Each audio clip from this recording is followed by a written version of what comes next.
Hello and welcome to another episode of Do Go On. My name is Dave Warnocky, and as always, I'm here with Matt Stewart and Jess Perkins. Hello. Hey, Dave. I love how your eyes said, Matt, Shut be the serious. fuck up. No, my eyes actually said, I'm loving this.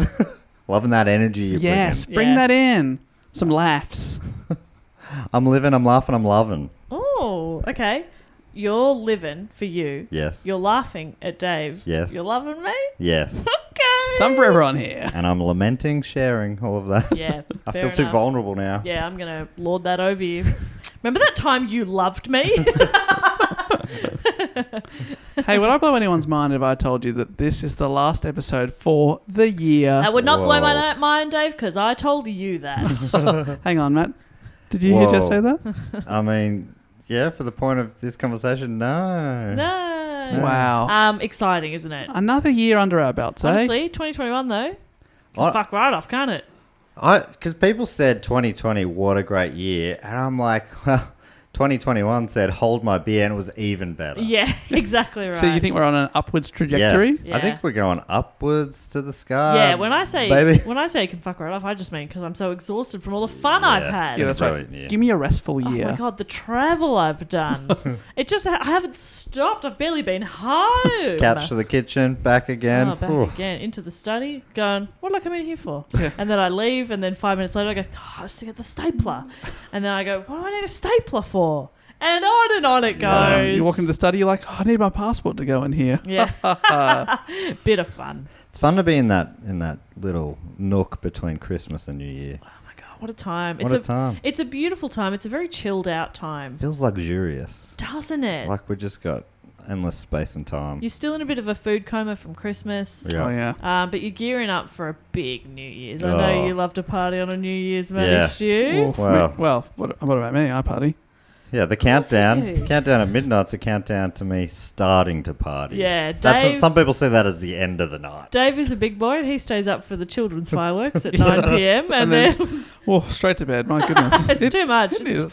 It's too exciting. Too much excitement for the We little cut fella. the crusts off his bread, and then he just Off he goes. Yeah, he gets a bit over. What am I saying? Over Stimulated. It's the thank one you. night of the year we let him have a little bit of red cordial. Very diluted, but Couple of red frogs. Always ends in tears. It does, but he loves it. Love to It's- start the new year in tears. Oh, yeah. Happy New Year. I hate the idea that Happy New Tears. Oh, maybe that's been my problem all along. You know how people say like what you're doing at midnight on New Year's is sort of it like sets the tone for your year. I'm just always tired because it's late. Maybe that's why I'm always tired. What a funny tone to set. Yeah. Sort of like feeling a little disappointed. It's always a letdown. What are we here to do today? Something a little different, I think. Well, Really? if you want, I can explain how this show works for any new listeners. Please. Because no doubt it's some fantastic topic, and we've got a few new listeners in today. The way it works is one of the three of us reports on a topic. We've gone away, we've researched it, usually based on a listener suggestion, and then we come back and we do sort of like a little school report, almost like high school oral presentation. Only the class are a couple of absolute douchebags who will not shut up That's right. and stop interrupting. Oh, if it was real life, we'd be straight to detention. Yeah. Yeah. Go to the Mr. Belding's office right now. Tell that crusty old dean. Mr. Belding. Yeah, a little What Saved a by the Bell reference. reference there. Screech is there. Belding. Oh my God. Belding. He always remembers the ding. Like a bell goes ding. That's right. That show had so many levels. We always start the report with a question. The other two don't know what the topic is. Jess, you're doing the report this week. Do you have a question? Yes, I wrote it just before. And the question is, what was reportedly stolen from Dublin Castle on the 6th of July, 1907? Ooh. Stone of Scone. It's not the Stone of Scone. It's a stone in some ways. The drawbridge. Not a drawbridge. That'd suck. no. You'd be A stuck tablet? inside. Some sort of tablet, like Tablet, no. maybe the Like an Last Crusade. No, an what's that thing they're looking for? iPad mini. iPad Mini. That's it. It was not. It was a full-size iPad, actually. Oh, okay. So close. A pro. Now, what could be stolen from a castle? Oh, Throne of Scone. What's like, think of like the really... Crown jewels. Yes! The scepter. No, the crown The jewels. crown jewels. But is it the scepter? It is not a scepter, unfortunately. The Irish crown jewels. Correct. Ooh. correct. Exciting. So this has been suggested by 4 people: Vinny Policastro, Jen B, Bree, and Victor Gomino de Manuel. Oh, you saved the best for last there. Name-wise. I mean, The others they're all- understand. They're all fantastic. The others understand, though. But I it did understand. feel like Jen you would, B gets it. the way that read was like a bit of a short, like a poem. Can you read them again, just quickly? No. Mostly because I've definitely butchered the pronunciation of a few of them. Jen B. Jen B. Am I saying that right? Did I do it? Jen B what? Jen B. Bree. Bree's the next one. Anyway, so the story became famous as the theft of the Irish crown jewels, but they weren't actually referred to as such prior to their disappearance. Aha! Was it like the Irish chamber pot before it was that? the Irish chamber They decided pot. to sort of jazz it up a bit. There's a really, really great article. It's like when they're talking to the insurance company. Like, oh, yeah, no, not chamber. Chamber pot's what we call it. It's actually crown jewels. Really expensive and important. It's Yeah. worth several hundred million. Priceless. So, Rubies Yep. and the blue one yep, and the yep. green one. It definitely wasn't something that we shat in the middle of the night. No. No. So it was very precious. There's a really great article written on Atlas Obscura. I'll link it in the show notes, but I refer to it quite a bit. It's really great. It's written by Dan Nosowitz. Oh, what a man. Dan the man. Dan the man. Nosowitz. And Dan writes, the Irish crown jewels were an insignia of the most illustrious order of St. Patrick, the most important chivalric order in Ireland. They were worn by the most important person in the order, which was usually the sovereign, at the order's most important ceremonies. Are you getting the word important coming up a fair bit here? This feels important. It was a members-only club founded in 1783 with the English sovereign as its head, and it was made up of the highest-ranking members of the Irish aristocracy. The jewels that were stolen were 2 heavily jewelled items. There was a star that was, how specific is this? 4 5/8 by 4 1/4 inches, consisting of 8 points. So 4 big points and then 4 smaller ones in front of it. And in the centre was a cross of rubies and a trefoil. I didn't look up how to say that word, but of emeralds. It's like a 3... It's almost like a Mickey Mouse. It's like a 3. It's a 3. What am I trying to say here? So It's it sounds like a 3-leaf clover. yeah, yes, exactly right. Yeah. Surrounded by a sky blue enamel circle with words Quis separat. Disneyland.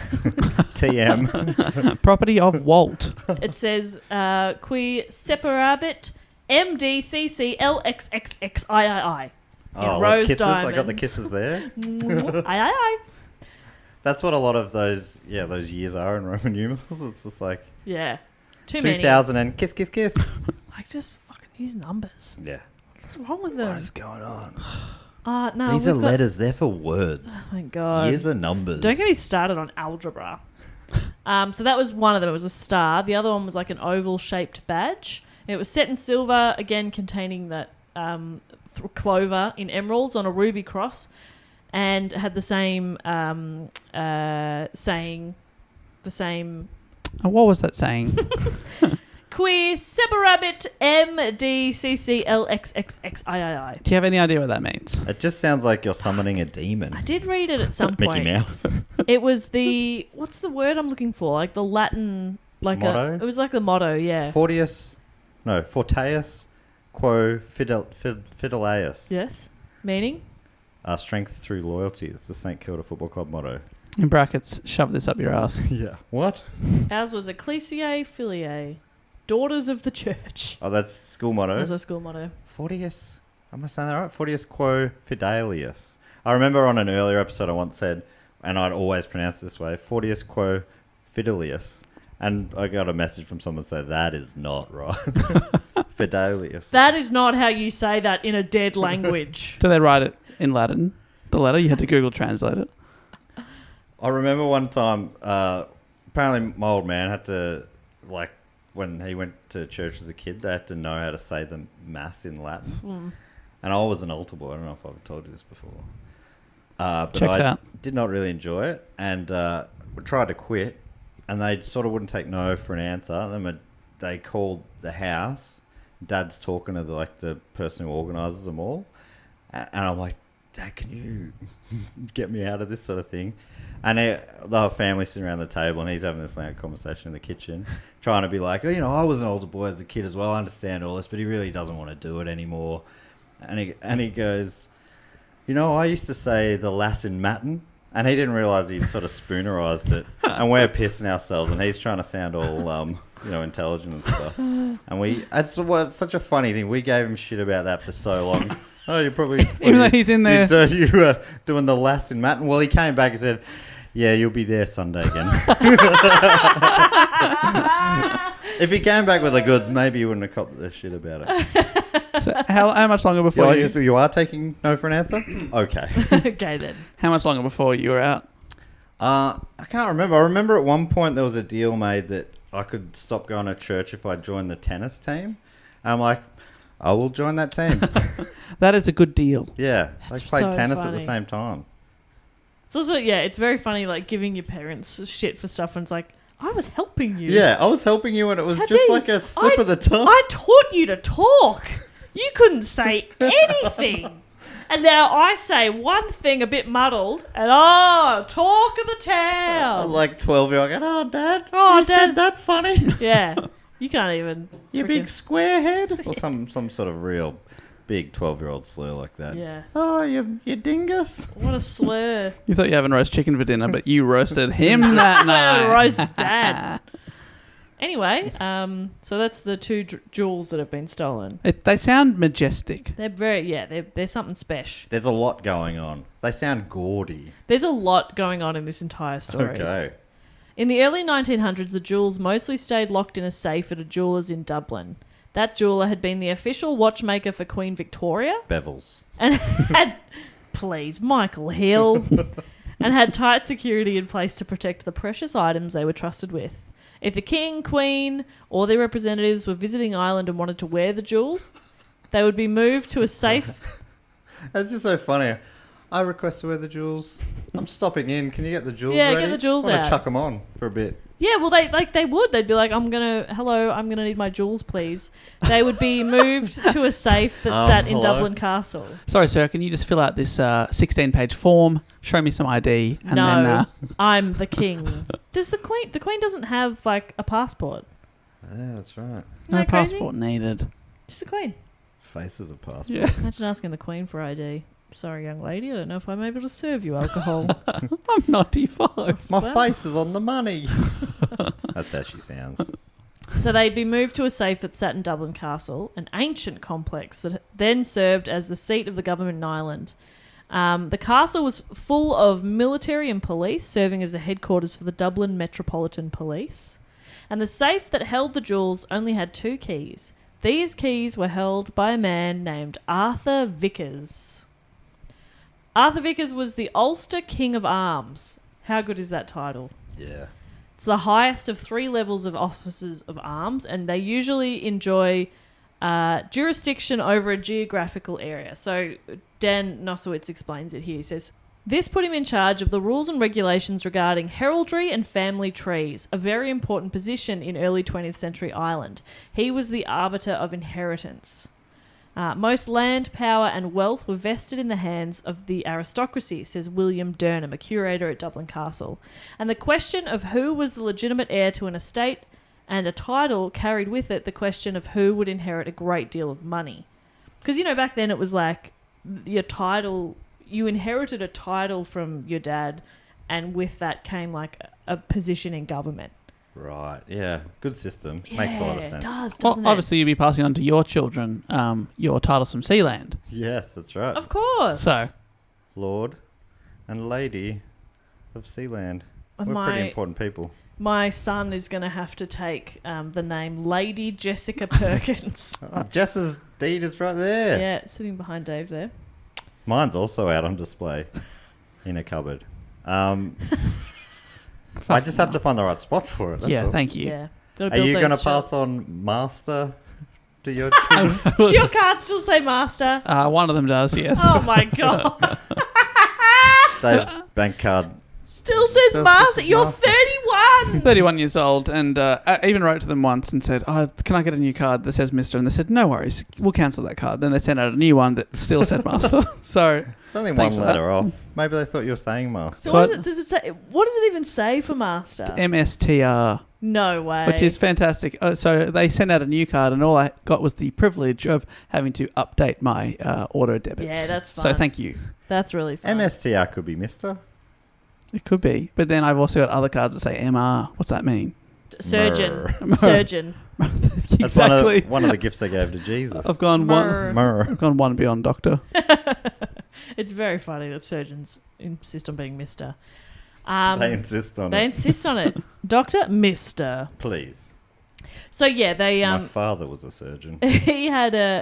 Vickers had this important job, and from his spacious office in Dublin Castle, he was well paid, well respected, and passionate about heraldic history and genealogy. Now, what's heraldic? Fucked if I know. It's Harold's. People named Harold. in People their know history. heralds. No, Loves it's them. like herald. So it's a bit like genealogy. I think it's sort of like it's. I think that idea of like the titles moving down, Right. your origin, stuff like that. In 2 words, absolute wank. Yeah, big old pile of wank. Absolute. A real wank fest. The real is it? wank fest. And I can imagine that he's also open to corruption. No. Give the title to me. All right.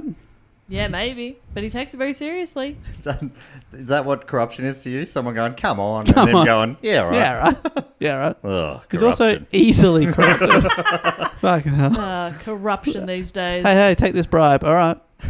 Okay, what do I have to do for it? Nothing, just take it. Okay. So Arthur Vickers, he was 45 years old, and in the summer of 1907, he was going to have a very bad day at work. Oh. 1907. Yes. Gotcha.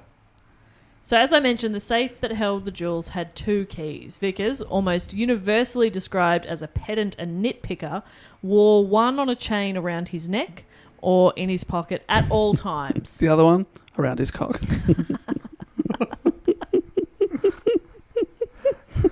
Come and get it.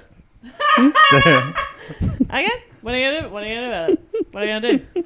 They try to get the one around his neck. He swallows that and says, you want to know where the other one is? One left. So is it the same key twice, or is it one of Yeah. those you need to lock them both at the same time? No, I thought that, and that was very cool. But no, it's the same key twice. He's just got like the spare. When you Right. put them both in and say turn on 3, 1, 2, 3, and Yeah. they both turn. That's so cool. That's the dream. When we have a new office at Stupid Old Studios, which will happen in a couple of months, can we have a lock on our door that is like that? Yeah. I'd love that. But We can't- 3 locks. We can't enter alone at any time. We have to wait out the front for the other 2 to arrive. Guys, come on. Meso's filling in for one of us. Nah. It's like, well, no recording today. Can't record. So thanks for filling in, but unless you want to, like, I don't know, do some admin. Nice to catch up. No, the other key was not around his penis, David. The other one was hid in his home in Dublin. Which is what he called his butt. His home? My home. Sorry to take the episode so blue so early. Sorry, everyone. It's very gentle blue, though, isn't it? Yeah, it's a gentle blue. It's like a sky It's blue. like a soft blue. A baby blue. blue. The castle was considered one of the most impregnable, well-defended and heavily observed buildings in Ireland. Also what he called his butt. Impregnable. In the butt, no babies. Something he would say. He would say, no. Not me. Not you. Love that it's like it is. Don't look at me like I'm saying that. It is an impregnable system. I keep the key somewhere in my house. It's Yeah. under some papers. I've got one. There's another one somewhere. Somewhere. If they get either of those, they'll be able to get it. Impregnable. Impregnable. From the New York Times in 1907, Bedford Tower, which it'll come up again in a sec, is the one building in the castle into which the most enterprising burglar would find it hopeless to effect an entrance unobserved. That's real 1907 language. I love it. King Edward VII, Queen Alexander and Princess Victoria were due to visit on July 10 to make an appearance at the Irish International Exhibition, a grand world fair that ran from May to November, and perform some various royal duties while they're at it. Dan Nosowitz writes, the political relationship between Ireland and Great Britain was fraught with a rising tide of Irish nationalism competing with Unionists who wanted to remain loyal to the Crown. There had already been debate about how Irish or British the international exhibition should be.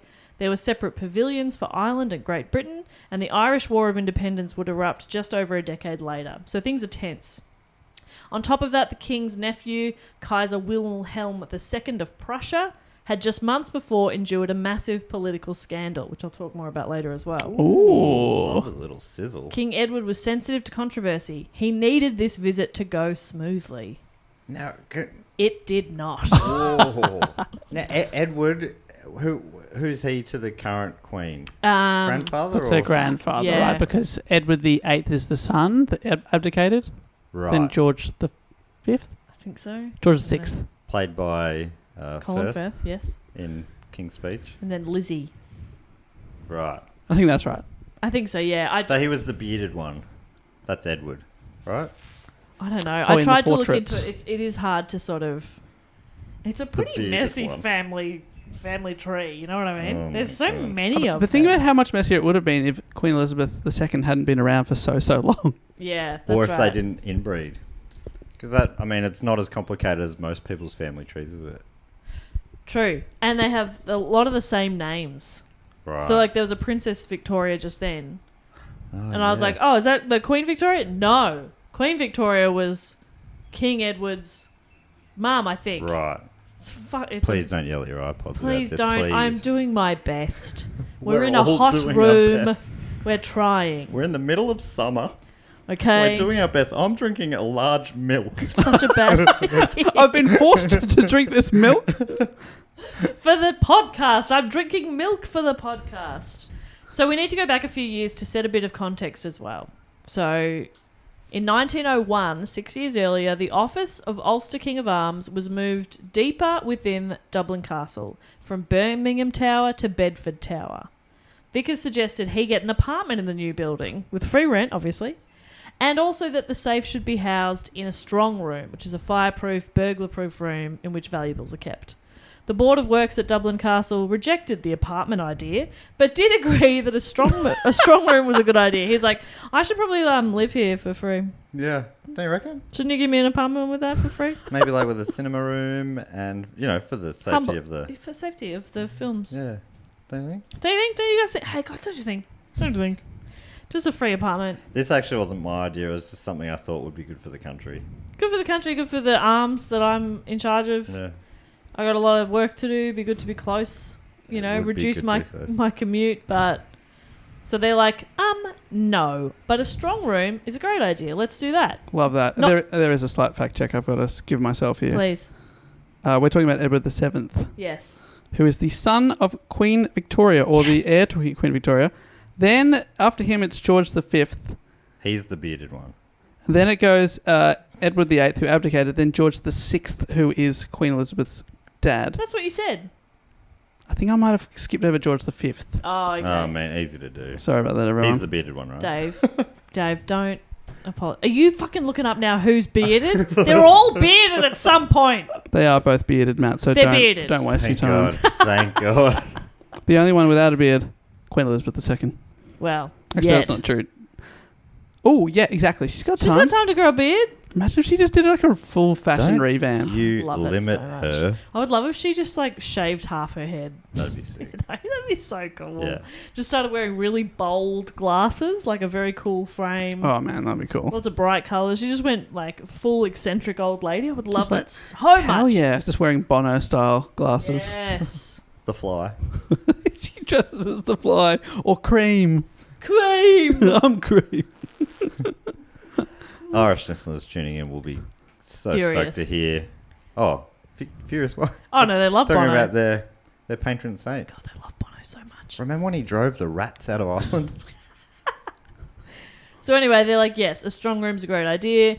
It would be handy for other valuables and manuscripts. All sorts of stuff can be stored in the strong room. Fantastic. Let's do that. So they went about building one in Bedford Tower. And when they went to move the safe in, they realised that an error had been made. Uh-oh. Oh, it didn't fit through the door frame. Correct. I love that. Measurements were all off. The safe would not fit through the door. Happened with my fridge. Yeah, yeah. They measured it incorrectly. The process had already taken ages and it was too much paperwork. It's taken ages. It's taken so long. It was a lot of paperwork and effort to fix the problem right away, so they opted to place the safe in the library and have a sentry guard it. So now they've got a strong room with nothing in it. A strong room with other stuff in it, but not these crown jewels. So the safe was going to go in the strong room, so it's like double security. That's very funny. But then the safe would not fit in. So they've just put that in the library and they said just have somebody watch it. Have somebody keep an eye on that safe. Terry, stand in front of that for me. Terry, go stand close to it. Centurion. Now, what is that? I didn't say Picturing that. like a guy with a broom on the top of his head, Yes. like the old Roman guys. Is that what we're talking about? It's a sentry. Yep. And it's just a guard. Oh, 100 years. Yep. I'm going to kill you. So this is a temporary So move. Nothing, I love you. This is a temporary move, obviously, just until they could figure out the best way to get the safe through the door. And it was totally not going to still be sitting in the library 6 years later. Yeah. Oh, no. That's a weird thing to say then, but okay. Besides, the safe was burglar-proof. Or so wrote the chairman of the Board of Works. So they're like, it's fine. Just leave it in the library. It's all good. So in 1905, Vickers wrote some revised statutes for his office, which included stipulations that the jewels must be kept in a safe, which must be kept in a strong room. A few different writers talk about how Vickers really seemed to dislike this part of his job, like being in charge of the jewels. Didn't really... So it didn't happen, though, in terms of the safe being moved. It wasn't moved from the library. See, like, I'm not going to get my private residence, then why are you going to get your fucking It private does safe? feel like a permanently stressful thing to always be, the last one responsible for this precious thing. Really, really important. Precious thing that's basically pointless because someone wears it, once every 3 years. Yeah. Who cares? Yeah, exactly. You can't even look at it. It's in a safe, and then they want to put it behind another door. Well, the safe is still in the library, but when I say library, the library also kind of served as a waiting room for Vickers' office, meaning people were coming and going all day. There's a pile of new ideas from years ago in there. The fish tank. There's a steady stream of visitors in the exact space that some incredibly precious jewels are being kept. The library also apparently had several doors, none of which were guarded, and the position that the sentry was placed in means he couldn't actually see the safe at all times. Oh, not an ideal spot. He was facing the wall. Would have had him sitting on it. Yeah, that's good. And he'd be heavy. Yeah. Yeah, whilst with a baseball bat in hand. Yeah. Yeah. Just Clubbing it. tapping it, yeah. That's good. I wouldn't steal. Come and get it. Yeah. Plus, anyone walked in, he'd say, come and get Come it. and They'd get say, it. I'm actually here to see Vickers. Yeah. Oh, go in there then. I'm actually here to just get a book from this library. Okay. Well, come and get it then. Come and get it. Come and get that book. Just Okay, can you stop threatening me with that bat? I'm just getting a book. Yeah. That's fine. Yeah, Fine. get a book. Get See it. how you go. And then he just flinches at him. And Yeah. they're like, ah. And he's like, just fucking with you. I'm bored. I'm a real... I'm bored. Nobody comes down this aisle. It's Yeah, boring nah, over you're here. all right. no one comes down here, and anyone who does, I bully them. Go a book. Go on. Go on, get it. Get 2 books. Yeah. How many books do you want? Many as you can carry, I bet. How many books can you carry? I can carry 8. I've been practicing. He's very bored. The nights are so long. They have not been relieving him. He is trapped there. So we come to the summer of 1907. A series of odd incidents happened, but they were all ignored, thought to be nothing major, until much later. On June 28th, Vickers gets to the front door of Bedford Tower, only to realise his key to the front door is missing. What? A guard lets him in, obviously knowing who he is, and Vickers thinks very little of it. He's like, I forgot my key. That doesn't sound like Vickers to me. No. July 3rd, a staff member named Mrs. Farrell found the front door to Bedford Tower was unlocked when she arrived. And on July 6th, Mrs. Farrell found that the outer door to the strong room was unlocked. It had 2 doors. The outer door was unlocked. Inner door was still locked, but the key was still sitting in the lock on a key ring with other keys. So a key is in there. It'd be quite easy to get in. Yeah. That seems pretty obviously sus. Yeah. She told a sentry, whose name was Stivey, it's a good name, who looked around the strong room but found nothing amiss. Later that same day, on July 6, a messenger from the jewellers arrived. They'd been doing alterations to one of the gold collars used by a member of the Order of St. Patrick, which was stored with the rest of the crown jewels.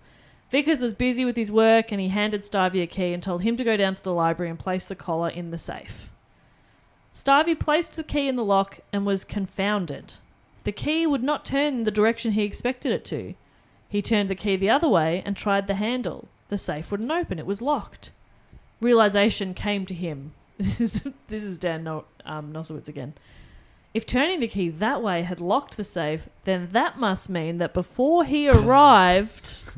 Dun, dun, dun. He ran back to Vickers' office and told him that the safe had been unlocked when he got to it. Together they rushed to the library, opened the safe and discovered that everything was gone. Oh. Ooh. How long was he gone for? He sounded a bit sus, this guy. Stivey. It was unlocked when I got to it. Why have you been gone for 3 days?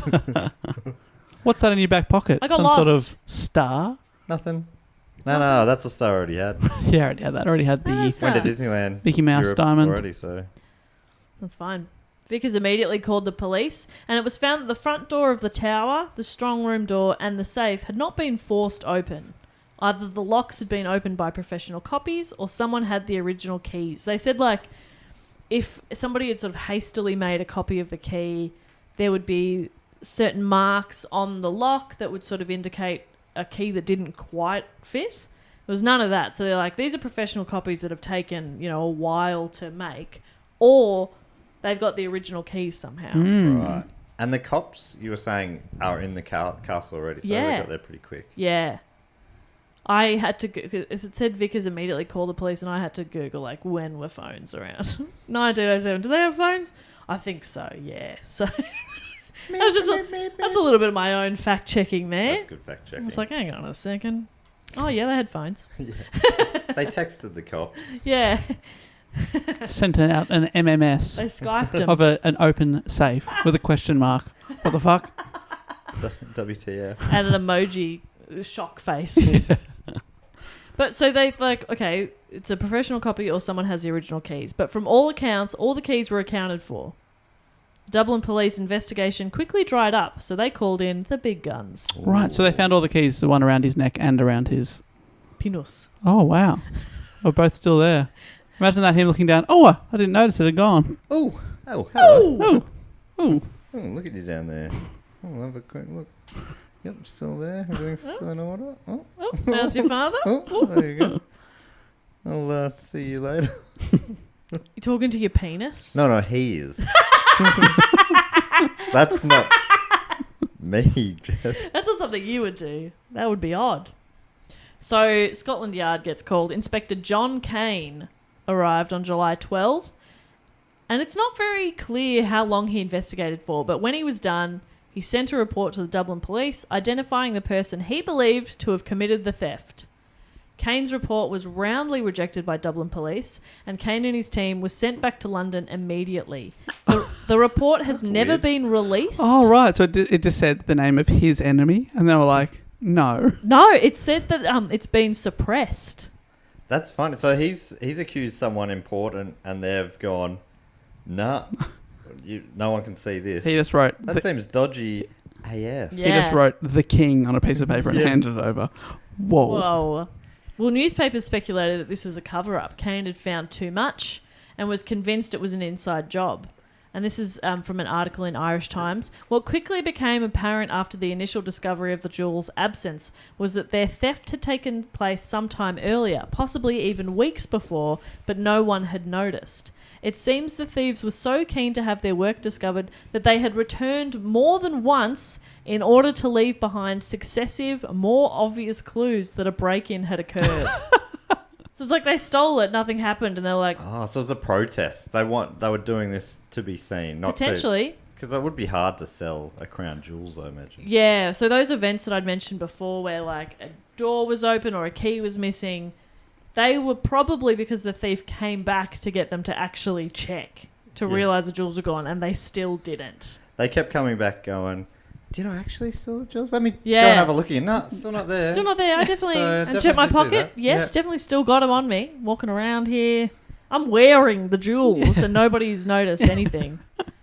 So the crown, what are a crown jewels? Something that just sits on top of a crown, or No, is it's it just a crown? like it's the jewels that belong to the crown. Right, so it's like Like a necklace, not literal hat crown. No, so this not one's the royal hat. The No. crown, but the crown is in the position of correct. or whatever. Yeah, the family. Right, that's funny. I never put that together before. Yeah, I crown know. jewels. I just assume were the jewels on the crown. Yeah, this one was for that long named order. I wish I could hear and see people going, oh, Matt. Oh, Matt. So naive. Everyone knows about crown jewels. Everyone. Well, if that is you, yeah. lean into your iPod right now, because this is a message for you and you alone. Fuck off. Fuck right off. I'm sorry. I've been busy getting on with my life. I don't have time to sit around thinking about you and your crown jewels and all this bloody nonsense. Okay? I'm out here in the real world. So, yeah, that's for you. So some people, as I mentioned before, thought it was an inside job. Vickers denied that anyone on his staff would do such a thing and staunchly denied having anything to do with it himself. I hope he said something like, frankly, I'm offended by the insinuation.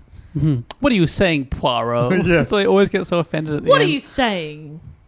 William Durham, the curator from Dublin Castle, says, politically it was a huge embarrassment. These things were emblematic of British rule in Ireland, so their loss became symbolic of the disappearance of the British reigns of Ireland. So it was a big deal. So that's why it feels like maybe it's some independence-seeking Irish people. Potentially, yep. There's lots of Rather different, than some treasure-seeking Irish people. Yeah. there's lots of different Yes. theories. Some sort of pirates. Land pirates. Land pirates. Yeah, I got me some crown jewels there. I'll bury me treasure under an XR. An XR. An XR, yeah. Wow. XR, Okay. which is Like a one of the Subaru. early Falcons. Oh, yeah. Oh, no, that's an XV. Fuck. That's embarrassing, Dave. Oh, my God. Did you hear can what I Dave just just said? There's probably a few people that are annoyed right now, and if that's you, just lean into your Honestly, just a blanket rule. If at any point you're annoyed, just lean in and just know we are doing our best. And we are just three people going about our lives. And if you don't like that and like the work we put into this, then fuck off. Fuck, we're just cruising through to the end of the year. Come on. Come on. Nah, good on you. Thanks so much for all your support. Thanks so much for listening. Really appreciate it. We're trying really just having hard. a bit of fun We're here. in a very hot room. I'm halfway through this milk. Yeah. And I commit to it. I Look- know the milk's almost warm now. And the thing is, that's your second one of the recording session. Okay, yes. The second one is 750 mil. Yeah, I got a lot of milk in me right now. There's so much milk. A lot Plus, of milk. in between podcast recordings, we had a spiced ginger beer Yeah. with our lunch. So that's in the middle of your two milks. They're milk. Oh, I love it. As well as a milky burrito. sandwich. Guys, I don't want to be thinking so much about Matt's guts right now, Oh. to be honest. Oh my god. We're, Oh, great. Oh, here we go. No What a way one's to thinking find about this Matt's out. guts. No one. Yeah. So no. What? Yeah. My guts are just here. What are they? Chopped liver. Give them a thought. Spread them a That's probably thought. it's what's just in there. regular liver, mate. So anyway, back to the theft. A Mhm. reward of £1,000 was issued, which was a hefty sum at the time. Right, I was going to say, that sounds like an offensively low amount to find the crown jewels. We will give you a voucher to our library. This is in 1907. That was probably a fair bit of cash, you know. If you find these crown jewels worth upwards of $200 million, we will give you a free packet of chips. We will One, publicly thank you.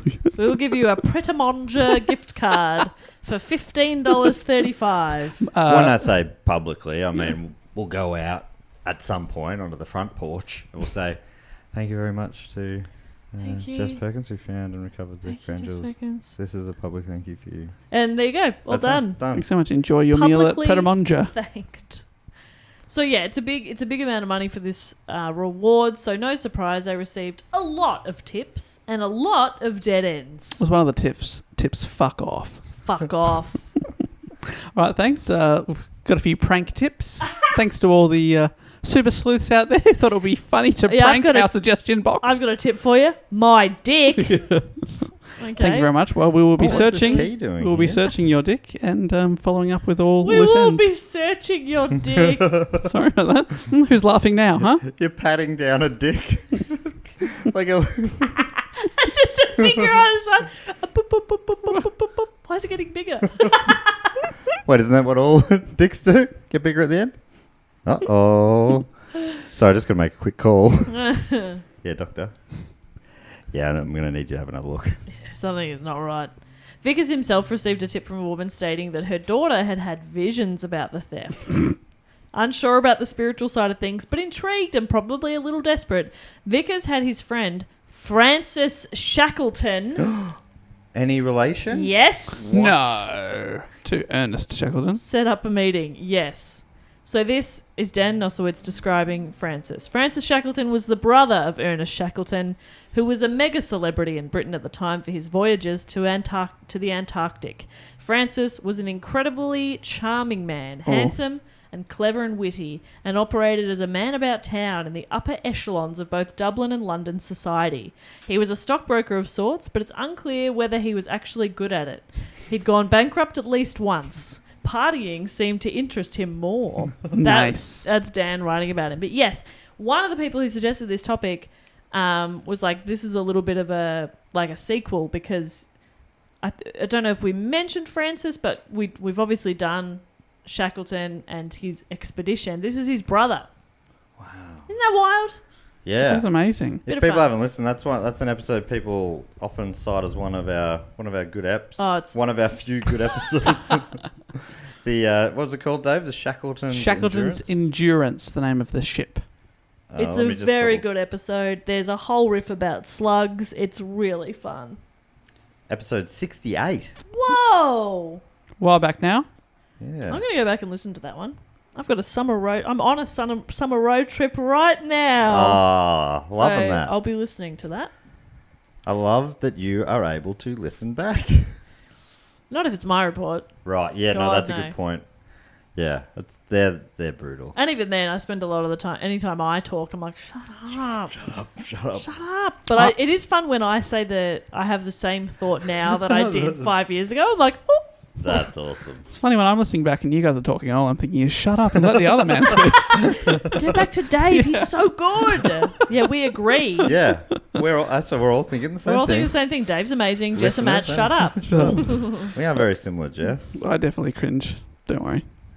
When me and Yeah. When you know what are we doing here? I don't know. I've thought about that going, Dave, do you want to just do the reports each week? Yeah. Would you want to? Would you want to do that? No. Okay. Your reports are great. Oh, okay. I don't think that's actually the reason why. Guys, it's been a great year. Honestly, you guys have brought some of the best topics. No, I just forget the best topics. Anyway, so Shackleton will come up in the story more as we go, but he sets up a meeting with the woman and her daughter who was having visions. She told Vickers that the jewels had been buried at a cemetery in a small town outside of Dublin. Unfortunately, her visions could have been applied to either of two cemeteries. Oh, that's unfortunate. Oh, they're going to have to dig up 2 entire cemeteries. Well, that's what he did. Because of a dream. Vickers travelled to each and dug around several tombstones. No jewels were found, but the story did make it to the press, making Vickers a greater subject of mockery than he had already become. Oh, no. So even back then, I was like, is this long ago enough that people are like, visions can be things? But not really. I think he was definitely skeptical. Yeah. He was a bit like, oh yeah, this will be bullshit. Worth a try. But you did say he's really desperate. 'Cause Yeah. they were lost under his watch, weren't they? He was intrigued by it. Yeah, exactly right. But it's also like, part of you might be like, well, maybe this is just a weird way of someone coming clean. Oh, yeah. I can't admit to it, so I've got someone to say, oh, we had a vision of... Yeah, maybe. So, before we get to some theories, some characters to note. So we have Shackleton. Frank Shackleton spent most of his time in London, but he did come to Dublin sometimes and had arrangements with Vickers to stay at his house. In fact, despite only spending a month or so per year in Dublin, Shackleton paid half of Vickers' rent and bills. They were good friends. And was he quite wealthy? Yes, he's quite wealthy, and I think there's a part, like some people sort of say that he kind of liked that he could do stuff like that. Like he was flashy with his money. Yeah, great. If people want to be flashy with their money with us, that'd be fantastic. I mean, Pay right, half our rent. If somebody wants to pay half my rent, or all of it, that'd be fine. So they have I already pay half of the rent here, so if you could pay my entire half, that would be ace. That would be so flashy if you did that. But is the I catch... reckon that'd be flashy. That'd be so flashy. The catch is they have to spend 1 month a year with you. And this house is haunted. Yeah. This house? This house. This one we're in? Is it not? Is it not? Is it haunted? Yeah. I always assume felt that. Yeah, I felt a presence. Of what? Well, Of whom? Some sort of horny ghost. a horny Oh, ghost. not a horny ghost. You got to spend one night in a horny house. That would be pretty. So did you say haunted house? No. No. Haunty. What do you mean? I like the Shackletons' parents. They obviously were a straight to the point kind of family. Frank and Ernest are the names. My children. No mucking about here. Their sister's name was Sincere. Beautiful name. That's really good. Have you thought about Ernest? Bringing Ernest into the fam? Hey, anybody want to name a kid Ernest? Yeah. Shock or not. Be a great little brother for Straight Shooter. Straight Shooter Shackleton. Nosowitz writes, Shackleton was also widely known to be gay at a time when it was completely taboo in Irish society, not to mention illegal. But, says Durham, you can get away with most things if you have money. He was pleasantly humoured in polite society. Shackleton's lover was a man named Captain Richard Gorges. Oh my God. Dick Gorges. Oh my God. I didn't even put that together. Dick Gorgeous. Dick Gorges. Dick Gorgeous by name. Gorgeous Dick by Pantaloon region. His Dick service in Gorgeous. South Africa was described as violent, bullying and criminal by an Irish member of parliament. Gorges, as a somewhat prominent military man, would have been known to the security forces at Dublin Castle. Okay. It's a well-known... Yeah, so that's just one of the characters, Francis, and of course his lover, Richard. Gorges. Dick Gorgeous. And then there was, check this name out, Pierce Gun Mahoney. That's got to be fake. Gun! No, I think his mother's maiden name was Gun. And it's just G-U-N. It's not double N. Pierce Gun Mahoney. He was Arthur Vickers' nephew, and he was given the honorary position of Cork Herald by his uncle, which granted him status in Dublin. in See, the there society. he is, giving away titles. Yeah. Dodgy as, I knew He it. really liked... Arthur Vickers had like a couple of half brothers, and he like was very close with them. And Pierce was the son of one of them, and he was like, "I'll help you out."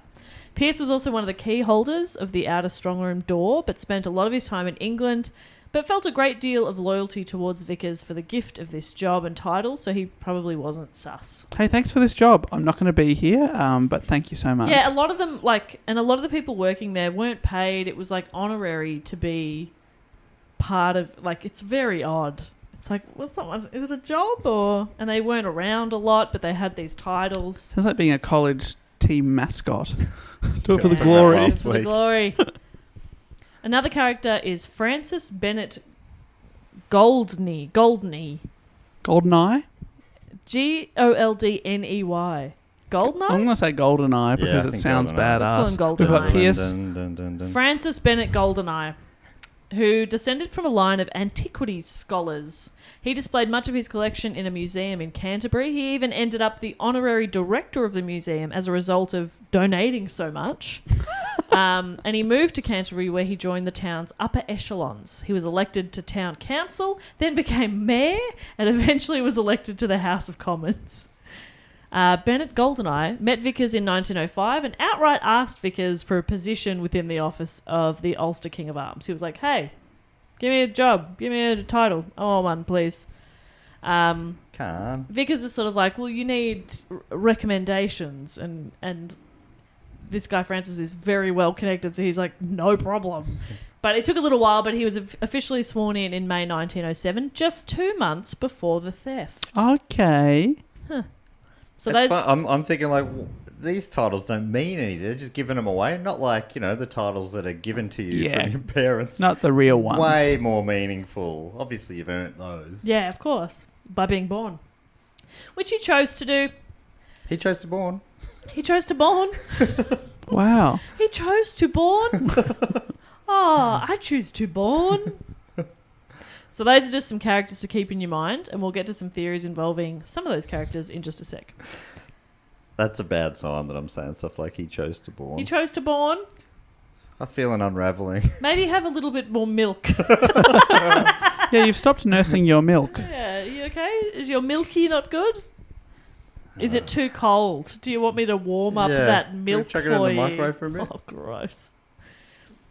Hearing of the theft just a few days before his visit, the king was pretty pissed. Oh, so he is about to want to wear them. Yeah, and they're now gone. This is the worst possible time. And like we were saying before, like it doesn't look good politically. Yeah, this is the visit he wants to go perfectly. He wants this to be very smooth. He needs it to be smooth. Where would he be wearing them, like as a necklace sort of thing? I guess so. Like one's a little badge and another is a star, and I don't know where you wear that. I'm not going to be able to wear my badge. I'm not going to be able to wear my visit is ruined. The kingdom is falling apart. People will definitely not respect me without my little badge. I need my little badge. My name is King Edward. It has so many little jewels on it. It's so sparkly, and I feel like a fancy boy. So the king demanded that Vickers resign, but Vickers refused. He said, Vickers demanded the king resign. He's like, well, I'm not quitting, you quit. Without your badge, what are you? What are you? Oh, nothing. Wear your little hat. He said that he'd done nothing wrong, and he blamed the Board of Works for their screw-up with the safe not fitting in the strong room. Vickers wanted his story to be heard and to defend himself in as public a venue as he could create. So he asked for a royal commission, which would mean a trial that would allow him to call witnesses to support him, and it would be in front of the public and he could clear his name a bit. But this was refused. He was instead given a vice-regal commission trial, which allowed no witnesses, barred the public and press, and took as its mandate not an investigation of the crime, but of Vickers' performance of his duty. So it's like, it's personal. So they're not even looking for the jewels, really? No. That sounds like a lot worse than what he wanted. Yeah, it is. But what he wanted did sound like a bit of a waste of time, maybe. But he just wanted to clear his own name, and this is back in a time when like status was everything. Yeah, so he didn't care how much money it cost. He didn't care. He refused to attend the trial they did give him, and the commission found Vickers delinquent in his duties based on the statutes he himself had written in 1905. Including the one that stated the safe must be located in the strong room. Oh, but I mean, it's not his fault. But because the safe was never moved to the strong room and remained in the library, Vickers had failed the duties he himself had set out. Yeah, it sat there for 6 years, Yeah. mate. He was fired. You walk past it every day for 6 years. I feel nothing for this man. He sounded awful. Just widen the door frame. Not the door, that wouldn't help. Now the door doesn't fit. Why don't you... We've tried everything. We took this door off the hinges, added 3 meters to either side of it, and you're never going to believe it. I can't get it in. I cannot get it in there. I mean... What else can I do? This is witchcraft. I've consulted that woman who has visions. Yeah. I've waited 6 years. I've done everything by the book. Thought that naturally the door would expand over time. It hasn't. Doesn't that happen in summertime? A bit warmer? Yeah. Doors expand? Just waiting for a really hot day. The Irish summer. Blistering heat. So Vickers was offered a full pension, but only if he stopped asking for a public trial. So why were they so keen to let this blow over? Well, Vickers' nephew, Pierce Gunn Mahoney, had been trying to use his connections to get help for his uncle's case, but no one would help, and he was told that Vickers was known to have associated with men of undesirable character. Gay. A massive scandal had just occurred in Germany, where Kaiser Wilhelm II, who was the King Edward's nephew, had repeated claims made that members of his cabinet and social circles had been involved in homosexual acts. Accusations bounced back and forth, and many in the Kaiser's inner circle were forced to resign. King Edward did not want to suffer a similar scandal himself. Mahoney even tried to clear his uncle's name by telling a newspaper publisher that Vickers was a bit of a drinker and one time passed out in his office and woke up wearing the jewels. I don't know how you thought that would clear his name. Nothing sus. You got just drank on the job. He drank on the job, woke up, jewels are on him. He's like, oh, lol. Who put them there? Which is baffling. And this is the man you're blaming? This man? He was fully nude. And they were on his penis. They were on his penis and he could not get them off. Is crown jewels a euphemism for your cock and balls? Yeah. Maybe that's where it came from. Probably. Him wearing them around his penis. Yeah. Knowing this, the newspaper writer said, "Is it so hard to believe that somebody could have swiped the key to the safe for a real theft?" Because there was like stories that Vickers would be drinking with his friends and his friends would like they'd take the keys, steal the jewels and like hide them, and then he'd wake up and be like, oh, no jewels, and they'd be like, here they are, and they'll go, ah. So his nephew's trying to clear him by telling this story, and the newspaper's like, so it's incredibly easy to access these jewels. His friends quite incompetent. His friends just did like treasure hunts on the weekend with him. Yeah, it seems like his friends were incredibly disrespectful to his job, and so was he. It actually sounds like a really toxic relationship he has with his friends. Yeah, agreed. Get new friends. Do you know what I mean? I know what you mean. Like, just get new like friends. Get different and new friends. Yeah. Different to the ones you have. Exactly, yeah. I know what you mean. You know what I mean? I'm not saying that of you. Okay. I don't think you I hadn't interpreted it that way. Okay, great. I just want to make sure you were not leaving me, because that will not go well for you. I know where you live. Okay. I will be out the front. Okay. In the rain. Holding a boombox. But of course, with you and your new friends. And I'll say, I enjoy him now, new friends. He'll be tossed to the side any day now. I'm drunk at this point as well. So the government tactic of trying to sort of breeze over it a bit eventually worked. The story faded out of the headlines. The reward was never claimed. The tips became increasingly preposterous. And the jewels remain missing over a century later. Whoa. It's a mystery episode. Oh, they're still missing. They're still missing. The Irish crown jewels. They're missing. Which weren't really until they've never been the crown jewels whilst someone's had them. No, that's just sort of how they came to be spoken about. So what they actually were was an insignia of the most illustrious order of St. Patrick, the most important chivalric order in Ireland. Yeah, of course. That's definitely a thing that makes sense to me. But like the head of which was the king or queen. Yeah, so they just called them crown jewels. Yeah. Chivalric. And, Chivalric and Ireland and Patrick and yeah. Pickle Rick, chivalric, I get it. Pickle Rick, chivalric. Yeah, it's all the same thing, I get it. That's good stuff. So, some theories. Hit me. Number one. Do you want to go first, or should we? Do you have a theory so far? Well, it feels like either Vickers took him, Pickle Vic, as I call him. Pickle Vic. But it feels like there's a cover up. So someone important's taken him. Yeah. And I reckon it's someone who doesn't like Pickle Rick. Edward and that. Okay. Yep. Probably doesn't like Pickle Rick because they're all in the same Pickle Vic because they're all in the same sort of genre of loving England. Mm-hmm. But I don't know who. Maybe is St. Patrick still alive? No. Okay, so I'm ruling him out. Dave, any theories? Well, let's hear what Dave and you have to say. But Yeah. I think I've pretty much done most of the work there and see if you want to finish it up. Dave, anything to add? I think it's probably the guy who installed the safe room and then got yelled at for not making the door big enough and Yeah. went, you know what, I'll get back at you in 6 years. Yeah. That's clever. Because that would be is annoying good. if someone yelled at you for that.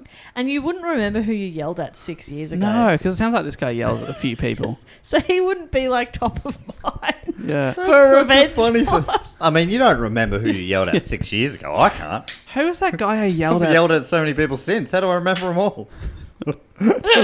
How many people are you yelling at, I Bob? mean, that was the joke. I don't understand You jokes. just then were Twitter and I was you. Wait, hang on a second. You keep tweeting. You don't know who you yelled at? I mean, I've never yelled at I anybody. think the problem was it was believable. Me yelling? Yeah. How dare you? How dare you? Number one, Francis Shackleton is the mastermind behind the theft. He somehow gets one of Vickers' keys and makes a copy. He does have access to Vickers' house where the second key sits, so it's not that hard. That's right, because he fucking pays for that he house. pays the rent. He stays there for a month. He then goes out of town to London, making it a point to meet with London aristocracy to cement an alibi. His lover, Gorges, Dick Gorges, commits the theft as he's able to get in and out of Dublin Tower without suspicion. Right, because he's a military man. Exactly, everybody knows him. The crown jewels are then broken apart and melted down and sold. From Nosowitz, he says, this, some believe, was the conclusion of the report from Kane, the Scotland Yard inspector. But the king and his cronies, fearful of scandal, allow him to get away with it. Kane is sent back to London, while Shackleton is too politically radioactive to be the subject of a public trial. Can't get out that, like, there's there's rumours of orgies in cabinet. And Right. And so then the king Don't and you some think his inner circle will be like targeted. And It feels like wouldn't that make people a bit excited about the crown again? Oh, they're having orgies. now it would, wouldn't it? Yeah. Can you imagine? Prince Charles orgy. Can you imagine Prince Charles married to a dude? That would be the best. Do you know what I mean? I think that would be good PR for them. Exactly. It's like, get with the times. Oh, the entire family's straight. Okay. Statistically, I don't think so.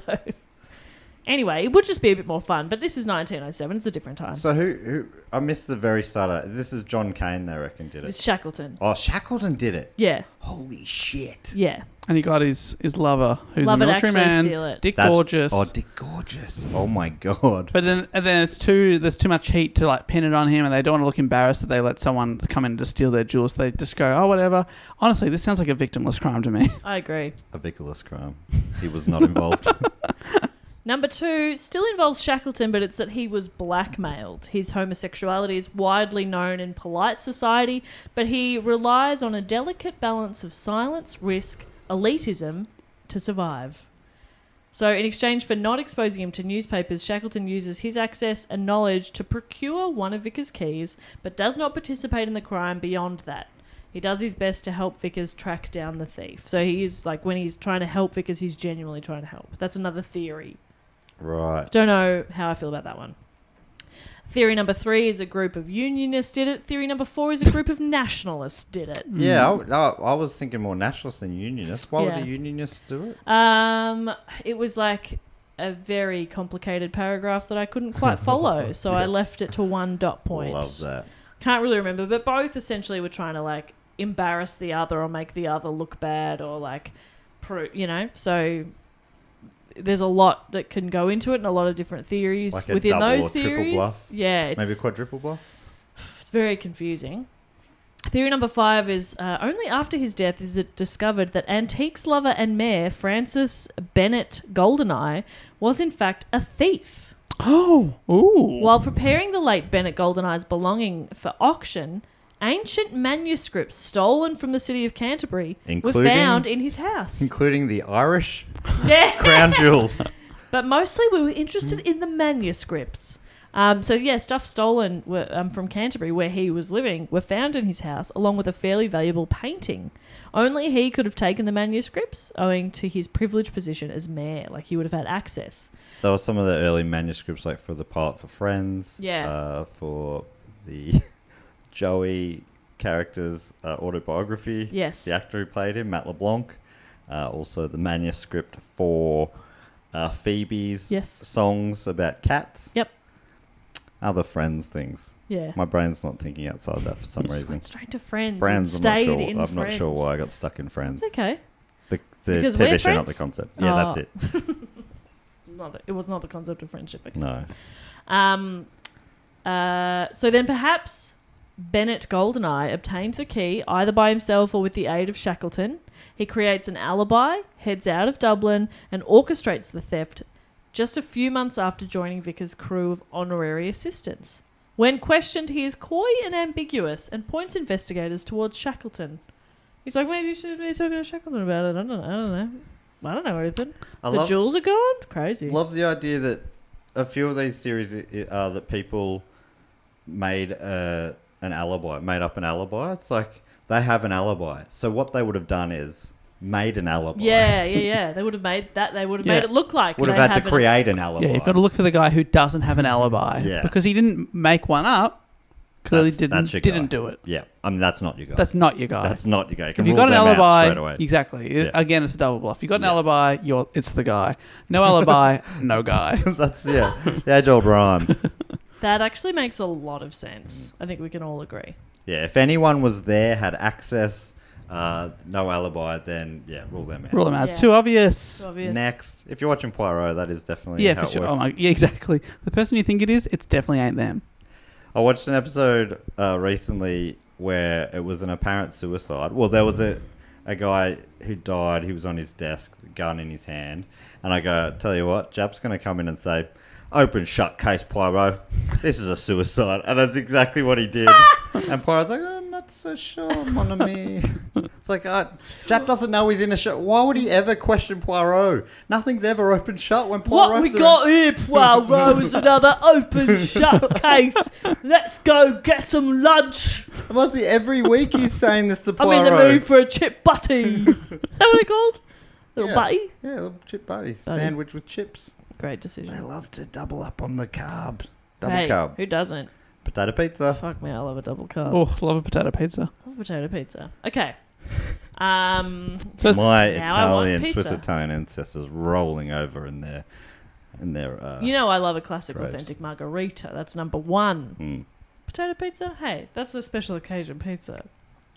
So those are just some of the theories, none of which have gained very much traction. The jewels, nor any other piece of incriminating evidence, has been found. Oh, But, you know we love a curse that do go on. And these characters that I've mentioned certainly seem to have a bit of bad luck. Follow them. These summaries are from Dan Nosowitz again. Honestly, it's a great read and a lot more in depth and also easier to follow than anything else. So, love you, Dan. Does he have a couple of people being annoying throughout his article? Like every now and then someone's coming in and going, oh, I shouldn't be drinking milk and stuff like that. Like right when he's about to like drop a bomb, they go like, penis. that guy's name sounds funny. No, that doesn't happen in this article. Yeah, but right. it could have happened while he was writing. So So he he didn't type it down. in his writing didn't point out that Dick Gorgeous is funny. No, he didn't. So like, how good are you, Dan? Dan, what is wrong with you? Yeah, Missed well. opportunity there. And this was only written, like Dan's article was in November of 2021, so it's fresh. That is fresh. Thankfully. Hot off the presses. Hot off the presses. So anyway, this is what happened to some of these characters. So The Francis, beauty of, you know that this is going to get solved in 2022. oh, big time, yeah. And I'm happy to be a part of it. We're like a reverse curse. We're an anti-curse. Anti-curse. We fix stuff. Yeah. We're like fixers. Bob the Builder. Or it'll be turned into a movie. One of the two. One of the two. So Francis Shackleton declared bankruptcy in 1910, owing the truly astounding amount of £85,000. Whoa, when you were talking about 1,000 being heaps back then. 85,000. It's well over 10 million today he was in debt. Yo. He fled to Portuguese West Africa, but was there accused of cashing a widow's cheques. He was sent back to London and sentenced to 15 months of hard labour. In 1913, he was charged with conspiring to steal hundreds of thousands of dollars from his old friend Lord Ronald Gower by purchasing stocks that didn't exist and pocketing the money. Now, there's curses and there's just doing crimes. Yeah. I've been cursed. Oh, So- no, some it's of the not others- me. some of the others- I'm not defrauding my friends and family. It's the curse. Some of the others feel a little more More cursy. cursy. But in this one, he changed his name, moved in with his sister, and died broke. Oh, the curse. The curse changed my name. Made me move in with my sister. I don't like her cooking. Oh, I'm cursed. Pierce Gunn Mahoney moved to a family home in County Kerry, where he remained close with Vickers. A book by Francis Bamford and Viola Banks, it's called Vicious Circle, claims that the 1908 Sherlock Holmes story, The Adventure of the Bruce Partington Plans, was a thinly veiled riff on the theft of the Irish Crown Jewels. This is only a year later. In it, a character who may or may not have been based on Mahoney is murdered in an extraordinary way, which at first appears like suicide relating to the theft of priceless Open government shut. property. Open shut case, Poirot. That's what I was just like, when you said it before, I was like, huh. So that was the story. That was the Sherlock Holmes story. This character's loosely based on him, they reckon, and that's how he dies. In 1914, Mahoney was due to have tea with some neighbours. He planned to get there by rowing a boat across a pond. As the pond had many waterfowl, Mahoney took a shotgun with him. His body was discovered the next day. Oh, no, the fowl shot him. The fowl wrestled the gun off him. He'd been shot through the heart. Oh, shit. What? Foul play had often been suggested. That's good stuff. Foul play's been suggested, but nothing's foul been play. proven. Yeah, right. So he how do died they- in a kind of How do they get mysterious their way. wing in the little... But they're saying that he's rowing across a pond and then the kayak rocks up and they're like, oh, hello. Oh, no. And they just see him slumped over with a bullet through the heart. Yeah, and he had a Weird. shotgun. Yeah. So he couldn't have done it himself. No. It's So got to what be one of the happened? birds. It's got to be a bird. Foul play. Oh, Very Bob. funny. Is that a pun? Yes, that's a pun. So then we have Francis Bennett Goldeneye. He was elected to Parliament in 1910, and in 1917 was appointed attaché in Paris. In 1918, he was involved in an unspecified motoring accident and died of renal hemorrhage. A year later, his secret life as a thief was revealed. Ooh. And then we have Arthur Vickers. He was disgraced, fired from his job that was his life's work, and left penniless after he refused a pension that seemed like him to hush money. He relied on money from his brother-in-law and a bit of cash that he got from suing the Daily Mail for libel.